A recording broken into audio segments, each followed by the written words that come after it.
Silakan waktunya. Terima kasih.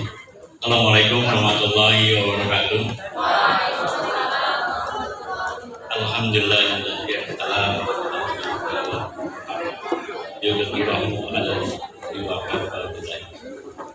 Asyhadu alla ilaha illallah wa la syarika lah wa asyhadu anna Muhammadan abduhu wa rasuluh.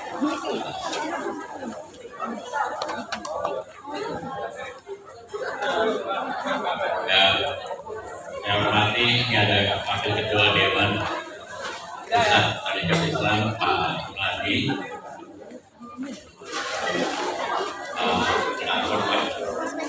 dan pengurus Dewan Pembina Wilayah Tarekat Islam Sumatera Utara serta pengurus Dewan Pimpinan Cabang Tarekat Islam Sumatera Utara. Ini yang di belakang, Pak, maju aja Pak, yang mengurus peserta musyawarah wilayah, baiknya maju ke depan saja Pak. Jelas karena slide-nya terbatas jangkauannya sampai ke belakang.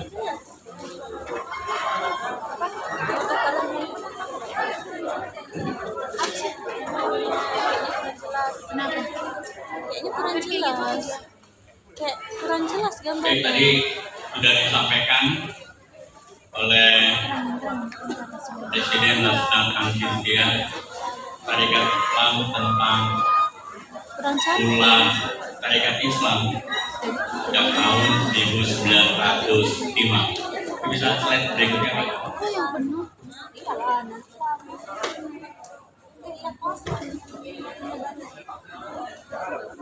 Lagi Pak. Ya, lagi.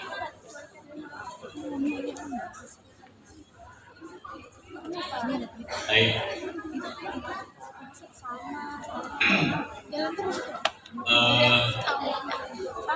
Bicara tentang tarekat Islam harus kita melihat apa yang dilakukan oleh Haji Samanhudi dan kawan-kawan di Laweyan pada tahun 1905.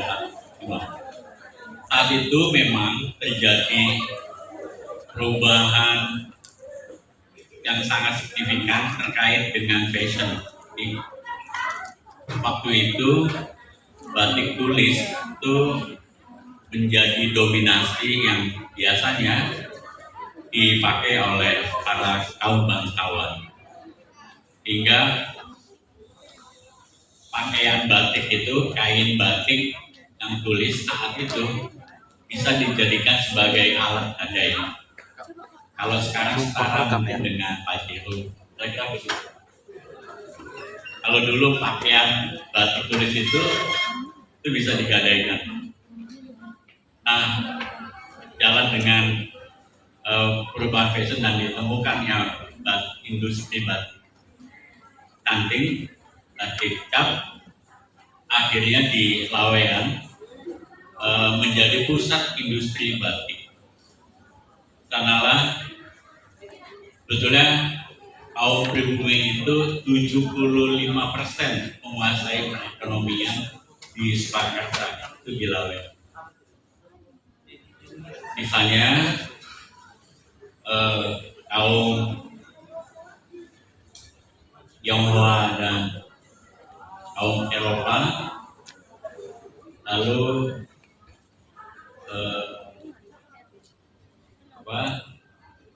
para pedagang-pedagang lainnya, tapi pribumi saat itu menguasai ekonomian sekitar 75. Kenapa Haji Samanhudi membuat Tarekat Dagang Islam? Awalnya itu eksperimen.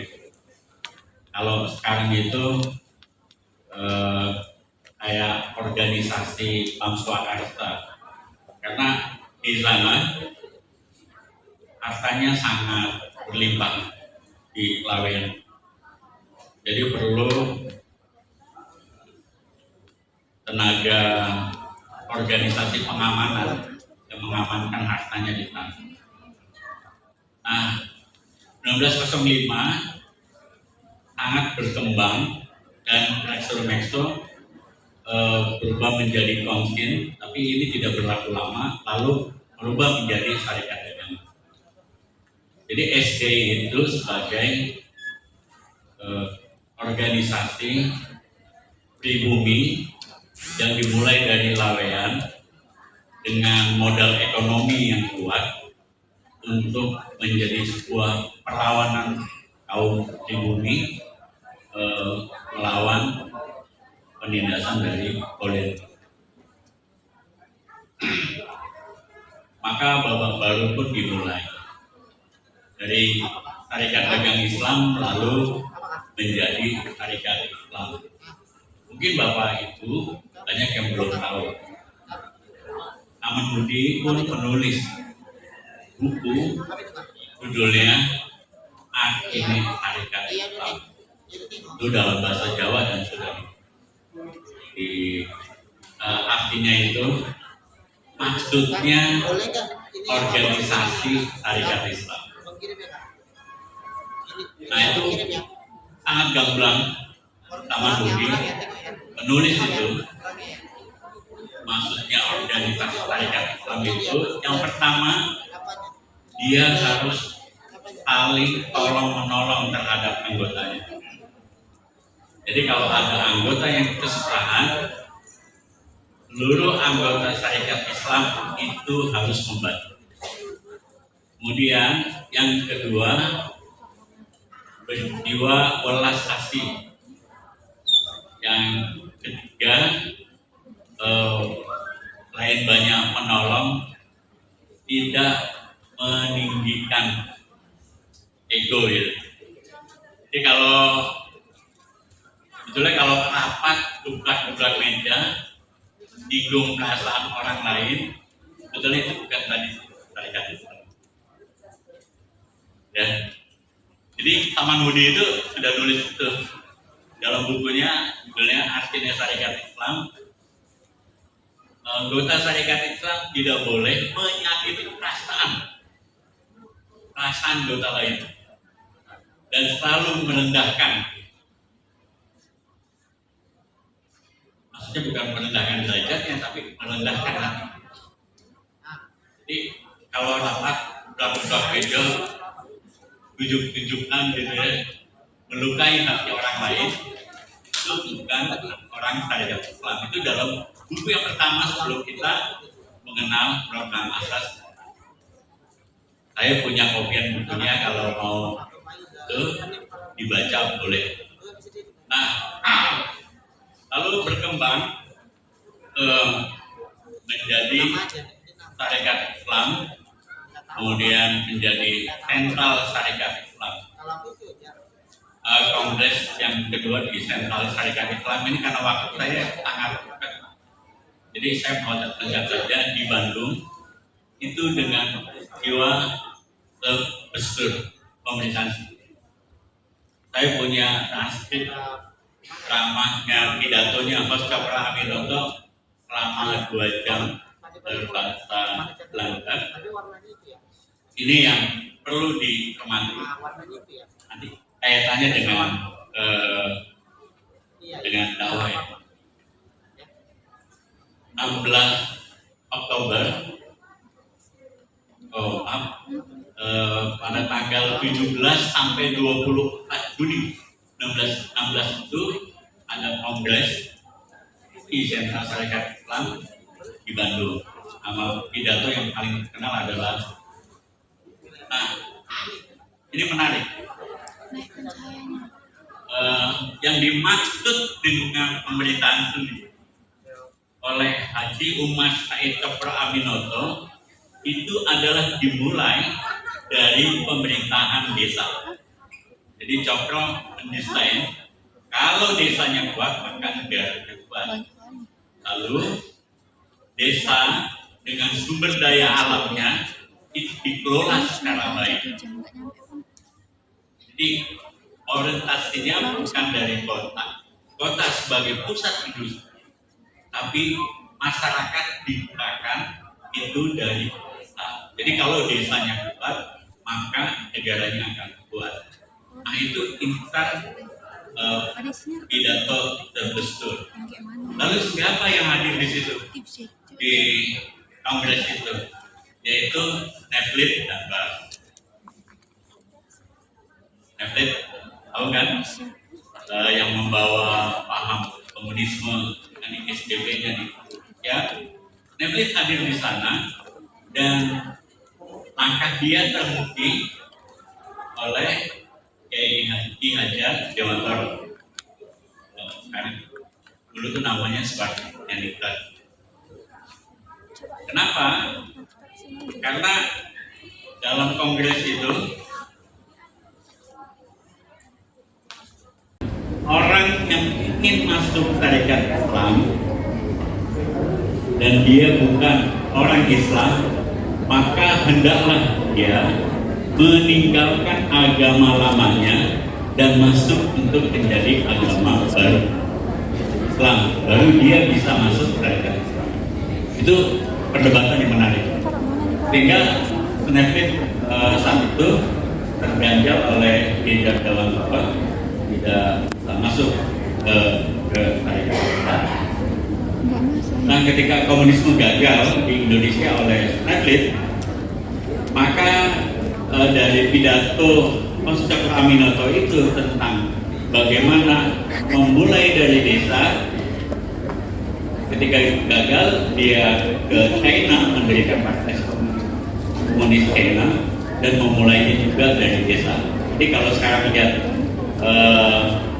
di China, Tiongkok, itu masih ada di desa-desa itu, jadi sentra-sentra industri. Pastinya Neville berhasil di sana, dan itu gagasan itu sudah ada sejak tahun 1916 oleh Oscar Aminoto. Nah, pada saat itu seperti Presiden tadi katakan, kenapa saat itu ada 2,5 juta orang masuk tarekat Islam? Itu mulai tahun. Kalau teorinya Korver, karena meniadakan Tuhan. Pertama, penguasaan tanah oleh partikulir. Jadi tarekat Islam itu bisa memperjuangkan hak-hak bagaimana orang bisa memiliki kepemilikan tanah. Kalau kan reform atau reforma agraria sebetulnya sudah dimulai oleh tarekat Islam. Nah, kan land reform itu biasanya berhadapan-hadapan dengan penguasa saat itu, dan karena tarekat Islam itu ada yang disebut dengan siasat, maka ada organisasi klandestin. Jadi tarekat Islam itu punya postur organisasi yang tampak juga, namanya ST Afdeling B. Afdeling B inilah yang banyak melakukan perlawanan rakyat, bukan hanya di Jawa Barat, tapi di Barat, kemudian di Toli-Toli. Itu ada dua tokohnya. Yang pertama adalah Soekarno itu, kalau sekarang itu sekretaris jenderal tarekat Islamnya yang pertama namanya Soekarno. Nah, jadi kira-kira seperti itu di dalam sebuah sejarah. Maka dalam masa perjalanannya tarekat Islam saat ini ketika dipimpin oleh Hamdan Zulfa sebagai Presiden Laksana ya, mulai dari tahun 2015, maka dicanangkanlah program dakwah. Jadi tidak juga tarekat Islam berpolitik praktis. Bukan berarti tidak boleh berpolitik. Tarekat Islam menjaga posisi yang sama dengan seluruh kekuatan partai politik. Jadi orang SI di dalamnya di Sumatera Utara ada PAN, P3, PKB, Demokrat. Jadi tarekat Islam menjaga posisi yang sama dengan seluruh kekuatan partai. Nah, kaitannya dengan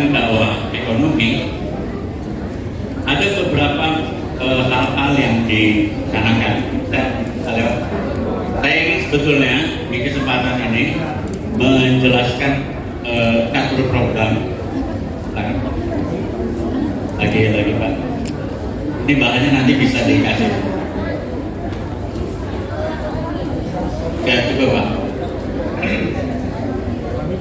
Yang tadi Presiden katakan ketika secara ekonomi dikuasai oleh umat, maka dia menjadi sebuah kekuatan. Jadi kalau kerumunan tadi sampaikan Presiden, maka bagi posisi terhadap kekuasaan itu terkadang juga masih lemah. Jadi memang perlu kekuatan secara ekonomi.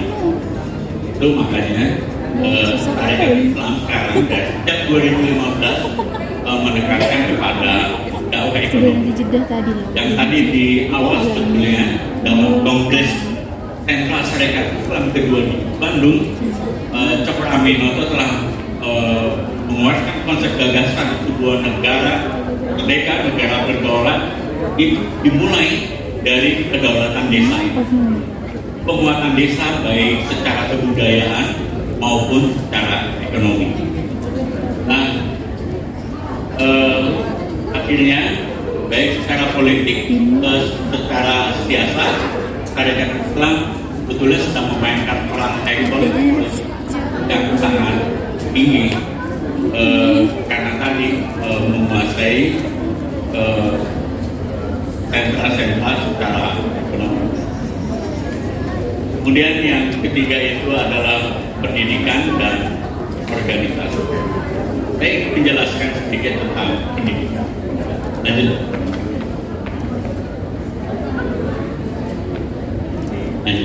Ya ini, enter aja. Saat ini seluruh sekolah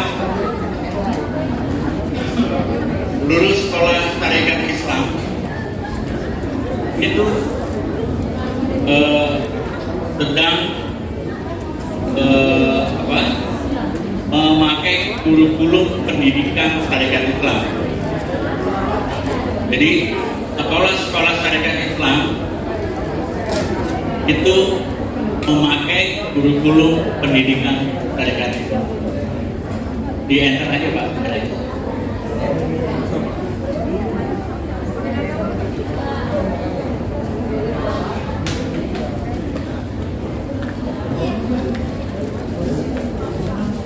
Semalam saya bicara dengan dua wilayah, sepertinya akan ada akselerasi pendidikan Syarikat Islam di Sumatera Utara. Nah ini manfaatnya ini program prioritasnya. Kalau nanti ada sekolah-sekolah, yaitu meningkatkan daya dukung infrastruktur sekolah, manajemen mutu dan sistem informasi sekolah. Kemudian yang kedua, meningkatkan kompetensi guru pengajarnya, dan yang ketiga ini retasan desain kurikulumnya. Nah, retasan desain kurikulum ini itu tertuang dalam naskah akademik pendidikan Syarikat Islam. Sumbernya dari mana? Naskah akademik dia bersumber dari Muslim National University tentang tata pengajaran pendidikan Syarikat Islam yang pernah dituliskan oleh Prof. Cokro Aminoto, kemudian program asas dan program Andi. Halo. Hai. Yang di sebelah sana suaranya. Ya. Nah, lanjut Pak.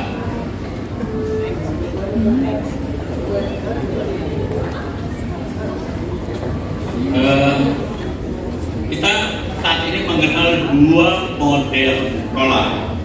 Jadi ada sekolah yang memang lahir dari rahimnya Syarikat Islam, itu biasanya di belakangnya ada nama Cokro Aminoto. Jadi Desa Pendidikan Cokro Aminoto, SD Cokro Aminoto atau SMA atau MI, TS, biasanya itu sejak tahun 50-an. Nama-nama sekolah yang di belakangnya Cokro Aminoto. Nah, sekarang karena di Medan mau mendirikan sekolah, tidak apa, jadi sekolah yang sudah ada, namanya Mabalulum atau namanya lain. Nah,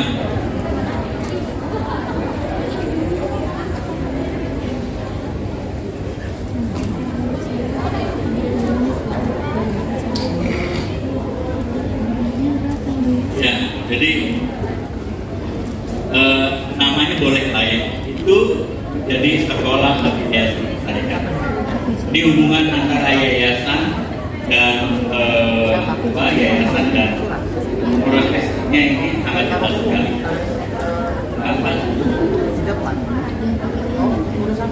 Nah ini kurikulumnya skemanya.